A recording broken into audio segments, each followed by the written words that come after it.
Good morning students. आज का हमारा टॉपिक है बोर्स एटॉमिक मॉडल। इसमें हम बोर एटॉमिक मॉडल के पोस्टुलेट्स की बात करेंगे। बोर ने अपना एटॉमिक मॉडल 3 पोस्टुलेट्स की फॉर्म में दिया था। तो कौन से 3 पोस्टुलेट्स हैं बोर एटॉमिक मॉडल के, ये बात करने से पहले हम रदरफोर्ड्स एटॉमिक मॉडल के ड्रॉबैक्स की बात करते हैं, क्योंकि रदरफोर्ड एटॉमिक मॉडल के जो ड्रॉबैक्स थे उन्हीं को दूर करने के लिए बोर ने अपना एटॉमिक मॉडल दिया था। बोर का एटॉमिक मॉडल जो है वो उसी तरीके से है जिस तरीके से रदरफोर्ड का एटॉमिक मॉडल है। रदरफोर्ड ने अपने एटॉमिक मॉडल में एटम के पॉजिटिव चार्ज को, एटम के पूरे पॉजिटिव चार्ज को एटम के सेंटर पर एक छोटे से वॉल्यूम में, एक छोटे से रीजन में कॉन्सेंट्रेट अज्यूम किया था, जिसको उसने न्यूक्लियस नाम दिया था। तो बोर के एटॉमिक मॉडल में भी ऐसा ही है। एटम के सेंटर पर न्यूक्लियस है, न्यूक्लियस में एटम का पूरा positive charge and almost atom का पूरा मास कॉन्सेंट्रेट है। ऑलमोस्ट मास क्यों बोल रहे हैं, पूरा मास क्यों नहीं बोल रहे, क्योंकि न्यूक्लियस में पूरा मास नहीं होता है एटम का, कुछ मास इलेक्ट्रॉन्स में भी होता है। और इलेक्ट्रॉन्स जो होते हैं वो न्यूक्लियस में नहीं होते हैं, न्यूक्लियस के अराउंड स्पेसिफिक ऑर्बिट्स में, जिनको बोर स्टेबल ऑर्बिट्स और स्टेशनरी ऑर्बिट्स बोलता है, उनमें रिवॉल्यूशन करते रहते हैं। तो रदरफोर्ड एटॉमिक मॉडल में भी ऐसा ही था, न्यूक्लियस के अराउंड इलेक्ट्रॉन्स रिवॉल्यूशन करते हुए रहते हैं, इसलिए रदरफोर्ड मॉडल को हमने प्लेनेटरी मॉडल भी बोला था। जैसे सन के अराउंड प्लैनेट्स रिवॉल्यूशन करते हैं अपनी अपनी ऑर्बिट्स में, वैसे ही इलेक्ट्रॉन्स न्यूक्लियस के अराउंड रिवॉल्यूशन करते रहते हैं। रिवॉल्विंग इलेक्ट्रॉन्स को रिवॉल्यूशन के लिए रिक्वायर्ड सेंट्रिपिटल फोर्स जो है वो न्यूक्लियस द्वारा इलेक्ट्रॉन पर लगाई जाने वाले कूलाम्ब अट्रैक्टिव फोर्स से मिलता है। ऐसा ही बोर मॉडल में भी है, ऐसा ही बोर मॉडल में भी है। इट मीन्स बोर ने रदरफोर्ड मॉडल को एक्सेप्ट किया था, रदरफोर्ड मॉडल को एक्सेप्ट किया था। देखिए यहाँ हमने बताया भी है, bore was assured about the validity of Rutherford's nuclear model. Rutherford के न्यूक्लियर मॉडल की वैलिडिटी के संबंध में बोर अश्योर्ड था, उसको विश्वास था, उसने इसको एक्सेप्ट कर लिया था कि रदरफोर्ड का एटॉमिक मॉडल जो है वो सही है।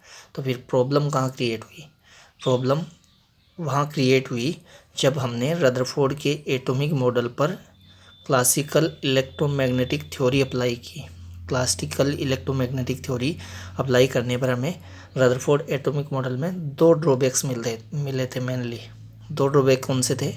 फर्स्ट ड्रॉबैक था कि क्लासिकल इलेक्ट्रोमैग्नेटिक थ्योरी बोलती है कि न्यूक्लियस के अराउंड अगर हम इलेक्ट्रॉन को रिवॉल्यूशन करता हुआ माने तो इलेक्ट्रॉन जो है वो एक्सलेटेड चार्ज पार्टिकल है, क्योंकि रिवॉल्विंग इलेक्ट्रॉन में कुछ ना कुछ एक्सलेशन होता है, सेंट्रिपिटल एक्सलेशन होता है। तो रिवॉल्विंग इलेक्ट्रॉन जो है वो एक्सलेटेड चार्ज्ड पार्टिकल है, और क्लासिकल इलेक्ट्रोमैग्नेटिक थ्योरी बोलती है कि accelerated charged particle electromagnetic waves emit करेगा। It means revolving electron electromagnetic wave की फॉर्म में एनर्जी कंटिन्यूसली इमिट करेगा, जिसके कारण उसकी रेडियस जो है, उसकी ऑर्बिट की जो रेडियस है वो कंटिन्यूसली डिक्रीज होती जाएगी और उसका पाथ स्पाइरल होगा, और स्पाइरल होगा तो वो फाइनली न्यूक्लियस में गिर जाएगा। ऐसी बात की थी हमने। रदरफोर्ड मॉडल के जब ड्रॉबैक हमने बताए थे तो फर्स्ट ड्रॉबैक हमने यही बताया था कि रदरफोर्ड मॉडल एटम की स्टेबिलिटी को एक्सप्लेन नहीं कर पाया। कैसे नहीं कर पाया? क्योंकि रदरफोर्ड एटॉमिक मॉडल को अगर हम एक्सेप्ट करके चलें और उसमें क्लासिकल इलेक्ट्रोमैग्नेटिक थ्योरी अप्लाई करें तो रिवॉल्विंग इलेक्ट्रॉन का जो पाथ होगा वो स्पाइरल पाथ होगा, और स्पाइरल पाथ होगा तो फाइनली वो न्यूक्लियस में गिर जाएगा, न्यूक्लियस में गिर जाएगा। तो ऐसा एटम स्टेबल नहीं होगा, ऐसा ही बताया था हमने। लेकिन ये बात जो थी वो रदरफोर्ड ने नहीं बोली थी कि वो न्यूक्लियस में गिर जाएगा। रदरफोर्ड ने तो केवल इतना बोला था कि इलेक्ट्रॉन न्यूक्लियस के अराउंड ऑर्बिट्स में रिवॉल्यूशन करते रहते हैं। तो फिर ये गिरने वाली बात कहाँ से आई? गिरने वाली बात तो एक ऑब्वियस क्वेश्चन है, ये तो एक जनरल क्वेश्चन है सभी के माइंड में आने वाला। क्या? कि revolving accelerated charged particle, revolving electron जो है वो एक्सलेटेड चार्ज पार्टिकल है, तो एनर्जी इमिट करेगा कंटिन्यूसली। तो एनर्जी इमिट करेगा तो उसकी रेडियस कंटिन्यूसली डिक्रीज होती जाएगी, उसका पाथ स्पाइरल होगा और वो फाइनली न्यूक्लियस में गिर जाएगा। तो इस प्रॉब्लम का सॉल्यूशन प्रोवाइड नहीं करवा पाया कौन? रदरफोर्ड। रदरफोर्ड इस बात को एक्सप्लेन नहीं कर पाया, रदरफोर्ड इस बात को एक्सप्लेन नहीं कर पाया कि क्यों रिवॉल्विंग इलेक्ट्रॉन न्यूक्लियस में नहीं गिरेगा। हालांकि रदरफोर्ड ने नहीं बोला है कि वो न्यूक्लियस में गिर जाएगा, लेकिन उसके सामने प्रॉब्लम आई, वो साइंटिस्ट ने ये प्रॉब्लम क्रिएट की। उन्होंने जब ये सवाल उठाया कि रिवॉल्विंग इलेक्ट्रॉन तो न्यूक्लियस में गिर जाना चाहिए फाइनली, तो उसको रदरफोर्ड एक्सप्लेन नहीं कर पाया था। उसी को एक्सप्लेन करेगा कौन? बोर। कैसे एक्सप्लेन करेगा ये देखने से पहले सेकंड ड्रॉबैक की ओर बात करते हैं। रदरफोर्ड मॉडल का सेकंड ड्रॉबैक जो था वो स्पेक्ट्रम से रिलेटेड था। रदरफोर्ड एटॉमिक मॉडल को अगर हम मान के चलते हैं, न्यूक्लियस के अराउंड अगर हम इलेक्ट्रॉन को रिवॉल्विंग मान के चलते हैं, इलेक्ट्रॉन को रिवॉल्यूशन करता हुआ मान के चलता है, तो अभी हमने बताया क्लासिकल इलेक्ट्रोमैग्नेटिक थ्योरी बोलेगी कि उसकी एनर्जी जो है वो कंटिन्यूसली डिक्रीज होती जाएगी। क्यों? क्योंकि वो इलेक्ट्रोमैग्नेटिक वेव्स की फॉर्म में एनर्जी कंटिन्यूसली इमिट करता रहेगा, जिसके कारण उसकी एनर्जी कंटिन्यूसली डिक्रीज होती जाएगी। किसकी? रिवॉल्विंग इलेक्ट्रॉन की। तो एनर्जी कंटिन्यूसली डिक्रीज होती जाएगी तो उसकी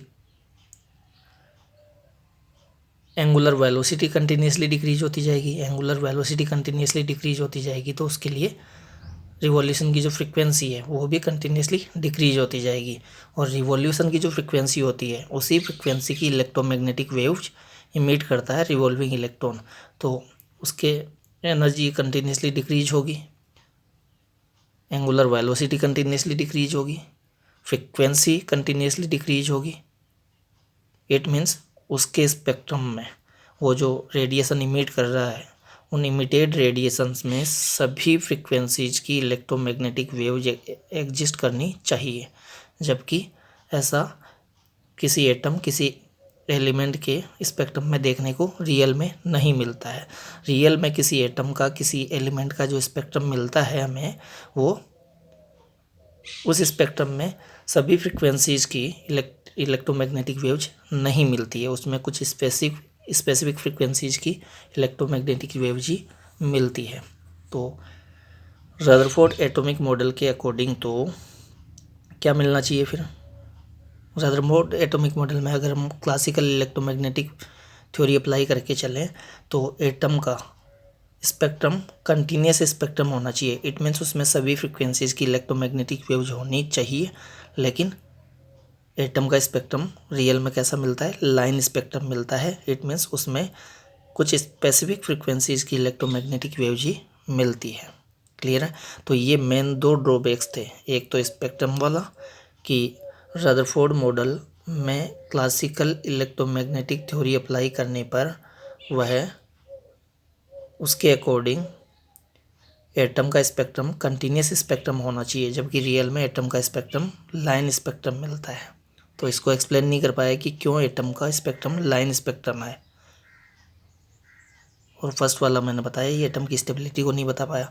तो इन दोनों ड्रॉबैक्स को दूर करने के लिए बोर ने ये बात बोली कि ये जो इलेक्ट्रोमैग्नेटिक थ्योरी है, जो कि रदरफोर्ड एटॉमिक मॉडल में अप्लाई करने पर रदरफोर्ड एटॉमिक मॉडल फेल हो रहा है। रदरफोर्ड एटॉमिक मॉडल में ड्रॉबैक देखने को मिल रहा है, वो क्लासिकल इलेक्ट्रोमैग्नेटिक थ्योरी अप्लाई करने की वजह से मिल रहा है। रदरफोर्ड मॉडल सही है, ये कौन बोल रहा है? बोर बोल रहा है कि एटम के सेंटर पर न्यूक्लियस है, न्यूक्लियस में ही उसका पूरा पॉजिटिव चार्ज है, न्यूक्लियस में ऑलमोस्ट एटम का पूरा मास होता है, एटम का मैक्सिमम पार्ट एम्प्टी है, उस एम्प्टी स्पेस में इलेक्ट्रॉन रिवॉल्यूशन करते रहते हैं स्पेसिफिक ऑर्बिट्स में। ये बात कौन बोल रहा है? बोर बोल रहा है। यही बात किसने भी बोली थी? रदरफोर्ड ने अपने एटॉमिक मॉडल में बोली थी। लेकिन रदरफोर्ड का एटॉमिक मॉडल फेल क्यों हुआ था? मैंने बताया उन दो ड्रॉबैक्स के कारण। लेकिन वो दो ड्रॉबैक उसमें थे नहीं एक्चुअली, वो तो किसकी वजह से आ रहे थे? इलेक्ट्रोमैग्नेटिक थ्योरी अप्लाई करने की वजह से आ रहे थे। तो बोर बोल रहा है कि उसमें आप इलेक्ट्रोमैग्नेटिक थ्योरी अप्लाई मत करिए, क्योंकि ये एटॉमिक स्केल की फिनोमिना है। कौन सी? इलेक्ट्रॉन का रिवॉल्यूशन जो है न्यूक्लियस के अराउंड, वो एटॉमिक स्केल की फिनोमिना है, एटॉमिक स्केल की प्रोसेस है। और बोर बोल रहा है कि एटॉमिक स्केल की किसी प्रोसेस में ये जो इलेक्ट्रोमैग्नेटिक थ्योरी है ये एप्लीकेबल नहीं होती है। ये जो थ्योरी है वो सही है हालांकि, लेकिन ये लार्ज स्केल फिनोमिना में ही सही है। Small scale phenomena, atomic scale की फिनोमिना में ये थ्योरी अप्लाई नहीं करनी है, ये वहाँ एप्लीकेबल नहीं है। तो ये थ्योरी आप अप्लाई नहीं करेंगे रदरफोर्ड मॉडल पे, तो फिर तो रदरफोर्ड मॉडल ठीक ही है। रदरफोर्ड यही तो बोल रहा है कि इलेक्ट्रॉन स्पेसिफिक ऑर्बिट में न्यूक्लियस के अराउंड रिवोल्यूशन करते रहते हैं। क्लियर बात। वो एनर्जी एमिशन वाली बात, कंटिन्यूसली वो इलेक्ट्रोमैग्नेटिक वेव्स इमिट करेगा, वो तो तब हम बोलते हैं जब उसमें इलेक्ट्रोमैग्नेटिक थ्योरी अप्लाई करते हैं। लेकिन बोर बोल रहा है कि ये इलेक्ट्रोमैग्नेटिक थ्योरी आप अप्लाई मत करिए, वो एटॉमिक स्केल की फिनोमिना में एप्लीकेबल नहीं है। क्लियर बात। तो उसने वो जिस वजह से रदरफोर्ड एटॉमिक मॉडल में वो 2 ड्रॉबैक्स आए थे, वो वजह थी इलेक्ट्रोमैग्नेटिक थ्योरी अप्लाई करना। तो बोर्ड ने बोल दिया कि इलेक्ट्रोमैग्नेटिक थ्योरी आप वहाँ अप्लाई मत करिए, क्लासिकल इलेक्ट्रोमैग्नेटिक थ्योरी अप्लाई मत करिए। इट मीन्स रिवॉल्विंग इलेक्ट्रॉन जो है वो इलेक्ट्रोमैग्नेटिक वेव्स इमिट नहीं करेगा। वो तो हम तब बोल के चलते हैं इमिट करेगा, ये बात तब बोल के चलते हैं जब इलेक्ट्रोमैग्नेटिक थ्योरी अप्लाई करते हैं। क्लियर बात। तो देखिए फर्स्ट पोस्टुलेट में बोर ने यही बात बोली है कि न्यूक्लियस के अराउंड रिवॉल्यूशन करता हुआ इलेक्ट्रॉन इलेक्ट्रोमैग्नेटिक वेव्स इमिट नहीं करता है, एनर्जी इमिट नहीं करता है, एनर्जी का मिशन उससे नहीं होता है। तो नहीं होगा एनर्जी का मिशन, तो उसकी वेलोसिटी भी डिक्रीज़ नहीं होगी, उसके सर्कुलर ऑर्बिट की रेडियस भी डिक्रीज़ नहीं होगी, उसका पाथ स्पाइरल नहीं होगा, फाइनली वो न्यूक्लियस में भी नहीं गिरेगा। तो वो ड्रॉबैक ख़त्म हो गया ना। कौन सा? रदरफोर्ड एटॉमिक मॉडल का जो फर्स्ट ड्रॉबैक था। सेकंड ड्रॉबैक भी रिमूव हो गया। कैसे रिमूव हो गया? बोर बोल रहा है कि वो एनर्जी इमिट करेगा ही नहीं, स्टेबल ऑर्बिट में रिवॉल्यूशन करता हुआ इलेक्ट्रॉन एनर्जी इमिट नहीं करता है। तो एनर्जी इमिट नहीं करेगा तो उसकी फ्रिक्वेंसी जो है वो भी कंटिन्यूसली डिक्रीज नहीं होगी। इट मीन्स स्पेक्ट्रम में सभी फ्रिक्वेंसीज़ की इलेक्ट्रोमैग्नेटिक वेव्स नहीं मिलेगी, कुछ स्पेसिफिक फ्रिक्वेंसीज़ की इलेक्ट्रोमैग्नेटिक वेव्स ही मिलेगी। इट मीन्स लाइन स्पेक्ट्रम को भी अब हम रदरफोर्ड मॉडल के बेस पे एक्सप्लेन कर सकते हैं। क्लियर बात। तो मेन प्रॉब्लम थी electromagnetic theory Rutherford atomic model में अप्लाई करना। बोर इस थ्योरी को अप्लाई नहीं कर रहा है। क्लियर बात। तो पहली बात तो ये कि बोर इलेक्ट्रोमैग्नेटिक थ्योरी को उसमें अप्लाई नहीं कर रहा है, वो बोल रहा है कि revolving electron electromagnetic wave emit नहीं करेगा। और दूसरी बात जो है उसने क्लासिकल इलेक्ट्रोमैग्नेटिक वाली थ्योरी के साथ साथ कौन सी कॉन्सेप्ट और अप्लाई किए हैं अपने मॉडल में? क्वांटम कॉन्सेप्ट्स और अप्लाई किए हैं जो कि मैक्स प्लांक एंड आइंस्टीन ने डेवलप किए थे। अभी उनकी हम बात करेंगे। देखिए पहले ये पोस्टुलेट स्टार्ट करने से पहले आप मैक्स प्लांक ने एंड आइंस्टीन ने जो क्वांटम कॉन्सेप्ट्स दिए हैं उनकी बात कर लेते हैं। देखिए बुक से मैं आपको दिखा देता हूँ।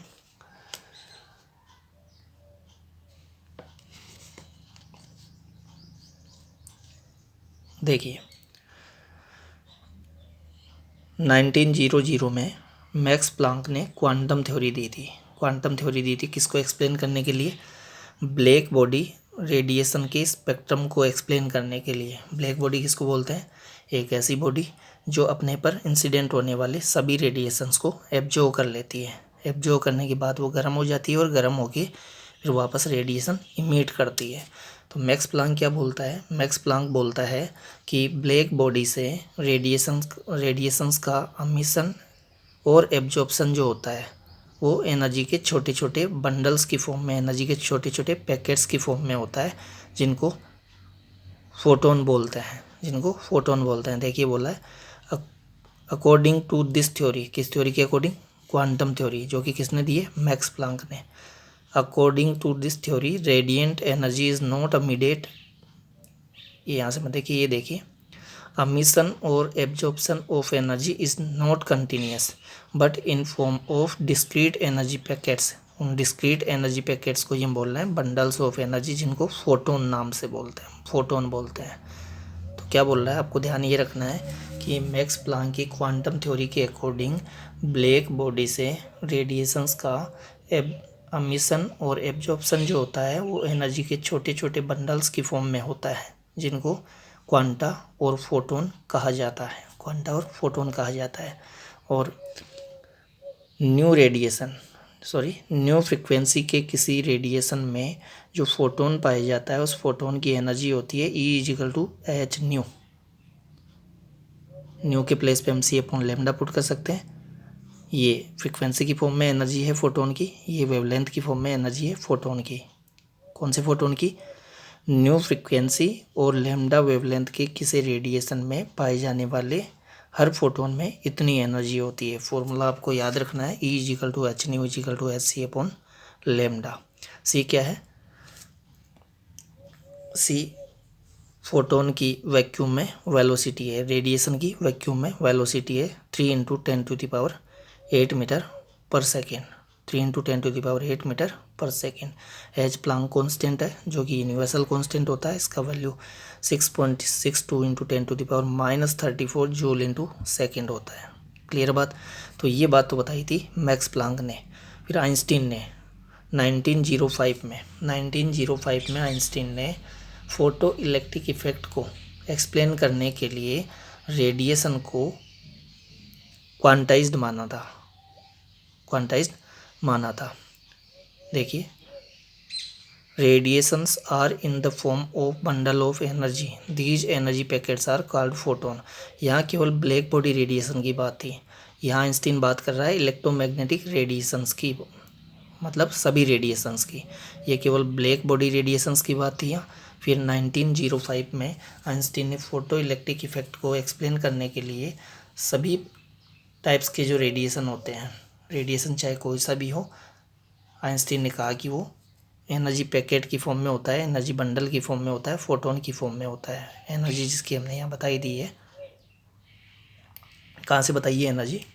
मैक्स प्लांक की क्वांटम थ्योरी से। तो ये जो फॉर्मूला है वो मैक्स प्लांक ने दिया है, ये फॉर्मूला आइंस्टीन का नहीं है, ये फॉर्मूला मैक्स प्लांक का है। तो आपको ये क्वांटम कंसेप्ट पता होना चाहिए, जो कि किसने डेवलप किए थे? मैक्स प्लांक एंड आइंस्टीन ने। देखिए, ये जो अभी हमने देखा है, मैक्स प्लांक की क्वांटम थ्योरी और आइंस्टीन ने जो उस कॉन्सेप्ट को एक्सटेंड किया है, ये बातें हमें इस टॉपिक में नहीं लिखनी है, लेकिन ये हमारे माइंड में होनी चाहिए। अब देखिए, तो बोर ने क्या किया? बोर ने classical physics and quantum physics दोनों को कंबाइंड किया और कंबाइंड करके अपनी थ्योरी दी है। 3 पोस्टुलेट्स दिए हैं अपने एटॉमिक मॉडल के। देखिए, यहाँ हमने लिखा भी है, Bohr combined classical and early quantum concepts and gave his model और theory in form of 3 postulates. तो ये बोर्ड एग्जाम में ये पोस्टुलेट्स पूछे जाते हैं, बोर एटॉमिक मॉडल के ये तो 3 पोस्टुलेट्स हैं, ये बोर्ड एग्जाम में पूछे गए हैं। देखिए, फर्स्ट पोस्टुलेट की मैंने बात कर ली थी कि रिवॉल्विंग इलेक्ट्रॉन जो है वो इलेक्ट्रोमैग्नेटिक वेव्स इमिट नहीं करेगा, क्योंकि ये इलेक्ट्रोमैग्नेटिक थ्योरी जो है वो एटॉमिक स्केल की प्रोसेस पर एप्लीकेबल नहीं है। कौन बोल रहा है? Bore. First postulate is that an electron can revolve in certain stable orbit without the emission of electromagnetic wave और एनर्जी। उस ऑर्बिट को क्या बोल रहे हैं हम? जिसमें रिवॉल्यूशन करता हुआ इलेक्ट्रॉन इलेक्ट्रोमैग्नेटिक वेव इमिट नहीं करेगा, उसको हम बोल रहे हैं स्टेबल ऑर्बिट और स्टेशनरी ऑर्बिट।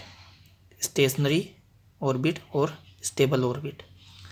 यहाँ देखिए, फिर हमने बताया है, according to this postulate each atom has certain definite stable states in which it can exist and each possible state has definite total energy.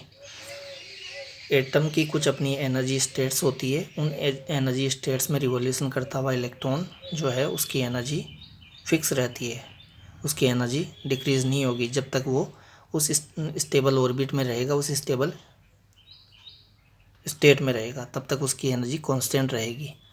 वो एनर्जी ना इमिट करेगा ना एब्जॉर्ब करेगा। क्लियर बात? तो ये फर्स्ट पोस्टुलेट है। तो फिर कब वो एनर्जी इमिट करेगा, कब वो एब्जॉर्ब करेगा, इसकी हम बात करेंगे थर्ड पोस्टुलेट में। बता तो मैं आपको देता हूँ। थर्ड पोस्टुलेट बोलता है कि अगर इलेक्ट्रॉन किसी लोअर ऑर्बिट से किसी अपर ऑर्बिट में, किसी लोअर स्टेट से किसी अपर स्टेट में जंप करे, तब तो वो एनर्जी एब्जॉर्ब करेगा, फोटोन एब्जॉर्ब करेगा। लेकिन अगर वो किसी अपर स्टेट से लोअर स्टेट में, किसी अपर ऑर्बिट से लोअर ऑर्बिट में आता है, तो वो एनर्जी रिलीज करता है। तो एनर्जी इमिट करता है। तो एक स्पेसिफिक ऑर्बिट में रिवॉल्यूशन करता हुआ इलेक्ट्रॉन न एनर्जी एब्जॉर्ब करता है न एनर्जी इमिट करता है। कब करता है एब्जॉर्ब? जब किसी लोअर ऑर्बिट से अपर ऑर्बिट में जाता है तब वो एनर्जी एब्जॉर्ब करता है, और जब अपर ऑर्बिट से लोअर ऑर्बिट में आता है तो एनर्जी रिलीज करता है। ये एनर्जी के एब्जॉर्प्शन की बात, एनर्जी को इमिट करने की बात हम थर्ड पोस्टुलेट में बताएंगे। अभी हम चलते हैं सेकंड पोस्टुलेट पर। देखिए सेकंड पोस्टुलेट जो है वो एंगुलर मोमेंटम की बात करता है।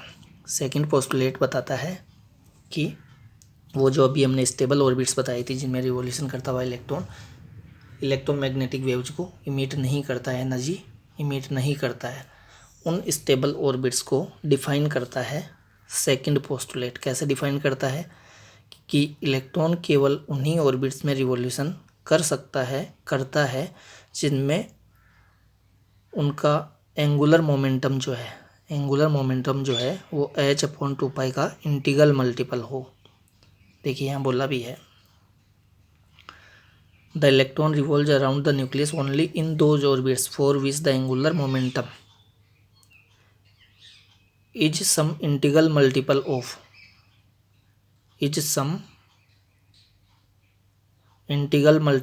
h/2π where h is Planck constant. अभी हमने बात की थी। तो ये पोस्टुलेट जो है वो एंगुलर मोमेंटम के क्वांटाइज्ड होने की बात करता है। देखिए the angular momentum of the orbiting electron is quantized. Quantized क्यों बोल रहे हैं? क्योंकि ये पोस्टुलेट बोलता है कि इलेक्ट्रॉन केवल उन्हीं ऑर्बिट्स में रिवॉल्यूशन करता है जिसमें उसका एंगुलर मोमेंटम जो है h/2π का इंटीग्रल मल्टीपल की फॉर्म में, किसी इंटीग्रल मल्टीपल की फॉर्म में। किसी का मीनिंग क्या हुआ? n के प्लेस पे फर्स्ट ऑर्बिट में रिवॉल्यूशन कर रहा है तो फर्स्ट ऑर्बिट के लिए प्रिंसिपल क्वांटम नंबर जो होती है वो 1 होती है। ये n जो है वो प्रिंसिपल क्वांटम नंबर है ऑर्बिट के लिए। तो फर्स्ट ऑर्बिट के लिए प्रिंसिपल क्वांटम नंबर 1। तो फर्स्ट ऑर्बिट में रिवॉल्यूशन करते हुए इलेक्ट्रॉन के लिए एंगुलर मोमेंटम जो होगा वो होगा mv1r1 = 1 h/2π। सेकेंड के लिए बोलेंगे तो mv2r2 = 2 h/2π। थर्ड के लिए यहाँ 3 यहाँ भी 3 n के प्लेस पे। क्लियर बात? तो इस तरीके से आप किसी सर्कुलर ऑर्बिट में, किसी स्टेबल ऑर्बिट में, किसी स्टेशनरी ऑर्बिट में रिवॉल्यूशन करते हुए इलेक्ट्रॉन के लिए एंगुलर मोमेंटम निकाल सकते हैं। अब क्वांटाइज्ड क्यों बोला है? देखिए 1 पुट करेंगे तो h/2π, 2 पुट करेंगे तो 2 h/2π, 3 पुट करेंगे तो 3 h/2π। इट मीन्स 1 के बाद में डायरेक्ट 2, 2 के बाद में डायरेक्ट 3, 3 के बाद में डायरेक्ट 4। इनके बीच के वैल्यूज पॉसिबल नहीं है। किसके? एंगुलर मोमेंटम के। तो एंगुलर मोमेंटम जो है वो कुछ स्पेसिफिक वैल्यूज ही ग्रहण कर सकता है। इसलिए हमने बोला है कि एंगुलर मोमेंटम जो है क्वांटाइज्ड है। क्वांटाइज्ड फिजिकल क्वांटिटी में ऐसी फिजिकल क्वांटिटी को बोलते हैं जिसके सभी वैल्यूज पॉसिबल नहीं होते हैं, उसके कुछ स्पेसिफिक वैल्यूज ही पॉसिबल होते हैं। जैसे यहाँ हम बता रहे हैं इसका वैल्यू फर्स्ट ऑर्बिट में रिवॉल्यूशन करते हुए इलेक्ट्रॉन के लिए h/2π, सेकंड ऑर्बिट में रिवॉल्यूशन करते हुए इलेक्ट्रॉन के लिए 2 h/2π, थर्ड ऑर्बिट में रिवॉल्यूशन करते हुए इलेक्ट्रॉन के लिए 3 h/2π। इसी तरीके से हो सकता है। इसी तरीके से आगे की ऑर्बिट्स के लिए हम बता के चलेंगे। क्लियर बात? तो ये बोर एटॉमिक मॉडल का सेकंड पोस्टुलेट हुआ जो कि किसकी बात करता है? एंगुलर मोमेंटम के क्वांटाइज्ड होने की बात करता है। तो देखिए यहाँ हमने बोला भी है the Bohr equation is known as Bohr's quantum condition for angular momentum. Board exam में पूछा जाता है Bohr's quantum condition for angular momentum क्या है, तो आपको बतानी है ये बताता है कि एंगुलर मोमेंटम क्वांटाइज्ड है। किसके लिए?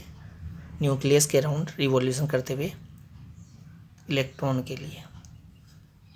Bohr's second postulate defines these stable orbits. किन स्टेबल ऑर्बिट्स को डिफाइन करता है? जिनकी हमने फर्स्ट पोस्टुलेट में बात की है। जिन स्टेबल ऑर्बिट्स में रिवॉल्यूशन करता हुआ इलेक्ट्रॉन इलेक्ट्रोमैग्नेटिक वेव्स इमिट नहीं करता है, उन स्टेबल ऑर्बिट्स को डिफाइन कर रहा है कौन? Second postulate. कैसे डिफाइन कर रहा है? कि ये स्टेबल ऑर्बिट्स ऐसी ऑर्बिट्स होती है जिसमें इलेक्ट्रॉन का एंगुलर मोमेंटम h/2π का इंटीग्रल मल्टीपल होता है। m क्या है? Mass of electron. v क्या है? Speed of orbiting electron. अब वो vn बोला है, एन का मीनिंग या nth ऑर्बिट में रिवॉल्यूशन करते हुए इलेक्ट्रॉन की स्पीड है। आर एन क्या है, nth ऑर्बिट में रिवॉल्यूशन करते हुए इलेक्ट्रॉन की जो ऑर्बिट है उसकी रेडियस है, radius of the permitted orbit. Permitted orbit क्यों बोली है, क्योंकि रेडियस का हर वैल्यू पॉसिबल नहीं है, हर वैल्यू पॉसिबल नहीं है।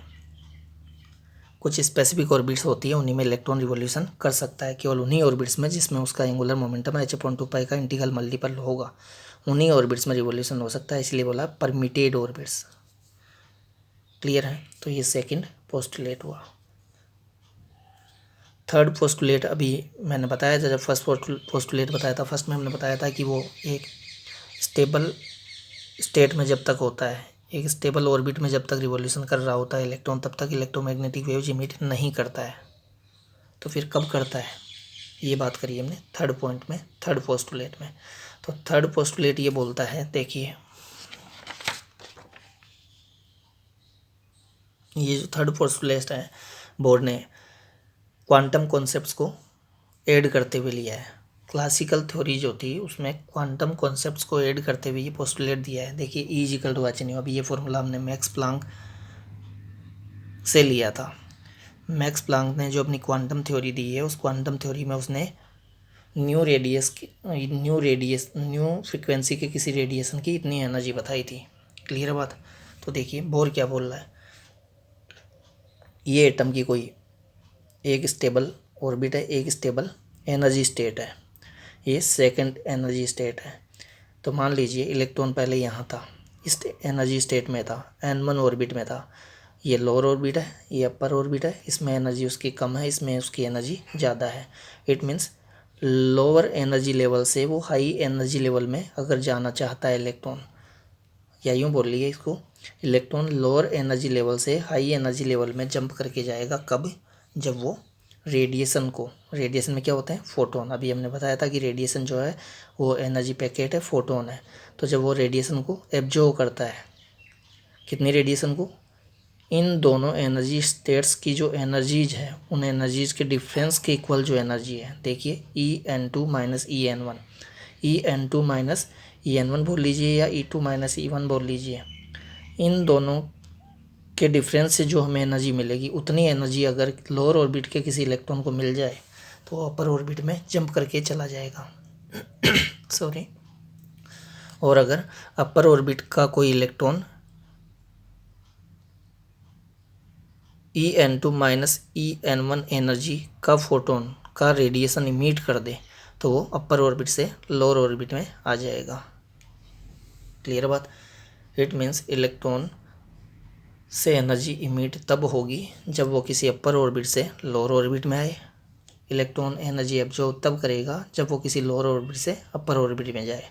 और कितनी एनर्जी एब्जॉर्ब करेगा, कितनी एनर्जी इमिट करेगा, ये डिपेंड करेगा किस स्टेबल स्टेट से किस स्टेबल स्टेट में, किस एनर्जी लेवल से किस एनर्जी लेवल में वो जंप कर रहा है, कहाँ से कहाँ जा रहा है, नीचे से ऊपर जा रहा है या ऊपर से नीचे आ रहा है। नीचे से ऊपर जाने में एनर्जी एब्जॉर्ब करेगा, ऊपर से नीचे आने में एनर्जी रिलीज करेगा। फर्स्ट पोस्टुलेट में हमने बोला था कि एनर्जी ना एब्जॉर्ब करेगा ना रिलीज करेगा। कब, जब वो एक स्टेबल ऑर्बिट में रहेगा। जब तक वो एक स्टेबल ऑर्बिट में है, जब तक वो एक एनर्जी स्टेट में है, जब तक वो एक ऑर्बिट में है, एक ऑर्बिट में रिवॉल्यूशन कर रहा है, तब तक एनर्जी इमिट नहीं होगी, एनर्जी का एमिशन नहीं होगा, एनर्जी का एमिशन नहीं होगा। इलेक्ट्रोमैग्नेटिक वेव थ्योरी जब हमने रदरफोर्ड मॉडल में अप्लाई की थी तो हमने बोला था कि रिवॉल्यूशन करता हुआ electron continuously electromagnetic waves emit करेगा। लेकिन यहाँ बोल के चल रहे हैं कि फर्स्ट पोस्टुलेट में हमने बोला कि एनर्जी इमिट नहीं करेगा। थर्ड में हम बोल रहे हैं कि एनर्जी इमिट भी करता है, एब्जॉर्ब भी करता है। लेकिन ऐसा कब होता है, एक स्पेसिफिक ऑर्बिट में रिवॉल्यूशन के टाइम पे नहीं होता है, एक से दूसरे में जब वो ट्रांजिशन करता है तब होता है। अब वो एब्जॉर्प्शन होता है लोअर से अपर में जाने में, और अपर से लोअर में आने में एमिशन होता है। और कितनी एनर्जी का एब्जॉर्प्शन होगा, कितनी एनर्जी का एमिशन होगा, ये डिपेंड करेगा कि किस एनर्जी लेवल से किस एनर्जी लेवल में वो जा रहा है। तो कितनी एनर्जी का एमिशन और एब्जॉर्प्शन होगा ये आपको निकालना है। तो क्या करेंगे हम, हाई एनर्जी लेवल में से low energy level, high energy level की जो एनर्जी है उसमें से लो एनर्जी लेवल की जो एनर्जी है वो सब्ट्रैक्ट कर दीजिए, और उतनी एनर्जी कब फोटोन वो एब्जॉर्व करेगा या इमिट करेगा। अब एब्जॉर्व करने वाली बात हम बोलेंगे नीचे से ऊपर जाने के केस में, और इमिट करने वाली बात बोलेंगे ऊपर से नीचे आने के केस में। क्लियर बात। अब मैक्स प्लांक के अकॉर्डिंग हम ई को देखिए, E2 माइनस E1 को तो मैंने ई लिख दिया है कि इतनी एनर्जी के रेडिएशन का एमिशन और एब्जॉर्प्शन होगा। क्लियर है। अब ई को हम बोल सकते हैं एच न्यू, क्योंकि न्यू रेडिएशन न्यू फ्रिक्वेंसी के किसी रेडिएशन में इतनी एनर्जी बताता है कौन, quantum theory of Max Planck. E equal to h nu, तो h nu equal to E2 minus E1 बोल लीजिए, EN2 माइनस EN1 बोल लीजिए। तो यहाँ से न्यू निकाल सकते हैं आप, EN2 minus EN1 upon H, यहाँ से न्यू निकाल सकते हैं। तो न्यू के कुछ स्पेसिफिक वैल्यूज ही मिलेंगे इस फॉर्मूले से, न्यू के कंटिन्यूस वैल्यू नहीं मिलेंगे, फ्रिक्वेंसी के कंटिन्यूस वैल्यू नहीं मिलेंगे, फ्रिक्वेंसी का हर वैल्यू नहीं मिलेगा, यहाँ से फ्रिक्वेंसी के कुछ स्पेसिफिक वैल्यूज ही मिलेंगे। इट मीन्स जो स्पेक्ट्रम मिलेगा वो कंटिन्यूस स्पेक्ट्रम नहीं मिलेगा, लाइन स्पेक्ट्रम मिलेगा। उसमें सभी फ्रिक्वेंसीज एग्जिस्ट नहीं करती है, कुछ स्पेसिफिक फ्रिक्वेंसीज ही एग्जिस्ट करती है, जिनकी हम आगे बात भी करेंगे इसी चैप्टर में। क्लियर है। तो ये थर्ड पोस्टुलेट था। थर्ड पोस्टुलेट में उसने क्वांटम कॉन्सेप्ट्स यूज में लिया है। देखिए, Bohr's third postulate incorporated into atomic theory the early quantum concept that had been developed by Planck and Einstein, जिनकी हमने बात की थी। तो पोस्टुलेट ये है फिर, this postulate states that an atom can emit or absorb radiation in form of discrete energy photons only when an electron jumps from a higher to a lower orbit और from a lower to a higher orbit respectively। Clear है। फिर आगे हमने कितनी radiation के photon का mission और absorption होगा, कितनी फ्रिक्वेंसी के और कितनी वेवलेंथ के फोटोन रेडिएशन का मिशन और एब्जॉर्प्शन होगा, वो यहाँ से निकाल सकते हैं। न्यू के प्लेस पे आप सी अपॉन लेमडा पुट करके वहाँ से लेमडा भी निकाल सकते हैं। न्यू इजिकल टू होता है c upon lambda, frequency equal to c upon lambda. Clear है। यहाँ वही बात बताई हमने कि बोर मॉडल में वही बातें हैं जो कि रदरफोर्ड न्यूक्लियर मॉडल में है। रदरफोर्ड न्यूक्लियर मॉडल में एटम की स्ट्रक्चर ऐसे ही बताते थे, सेंटर पर न्यूक्लियस है, उसी में पूरा पॉजिटिव चार्ज है, ये एटम है, ये एम्प्टी स्पेस है, इसमें सर्कुलर ऑर्बिट्स में रिवॉल्यूशन करता रहता है कौन, इलेक्ट्रॉन। तो ये हमने ऑर्बिट ही बताई है, ये एटम नहीं है, ये ऑर्बिट है किसी इलेक्ट्रॉन के लिए बताइए। इलेक्ट्रॉन की लीनियर वेलोसिटी Vn बताइए nth ऑर्बिट के लिए, nth ऑर्बिट की बात करके चल रहे हैं। तो nth ऑर्बिट में रिवॉल्यूशन करते हुए इलेक्ट्रॉन पर रिवॉल्यूशन के लिए जो सेंट्रीपिटल फोर्स लग रहा है सेंटर की तरफ, वो कहाँ से मिलेगा, इलेक्ट्रिक फोर्स से मिलेगा। इलेक्ट्रिक फोर्स कौन सा लग रहा है यहाँ, न्यूक्लियस पर है पॉजिटिव चार्ज, इलेक्ट्रॉन पर है नेगेटिव चार्ज। तो ये न्यूक्लियस इस इलेक्ट्रॉन को अपनी ओर अट्रैक्ट करेगा। इट मीन्स एटम के सेंटर की ओर इस रिवॉल्विंग इलेक्ट्रॉन पर एक फोर्स लगता है, सेंट्रीपिटल फोर्स लगता है। ये सेंट्रीपिटल फोर्स इन दोनों के बीच में लगने वाले कूलाम अट्रैक्टिव फोर्स से मिलता है, Fe से मिलता है। तो देखिए हमने बोला है centripetal force is equal to Coulomb attractive force. Centripetal force हो गया mv square upon r is equal to k q1 q2 upon r square, Coulomb's attractive force. k के प्लेस पे 1/4 पाई एप्सिलॉन और q1 q2 के place पे इन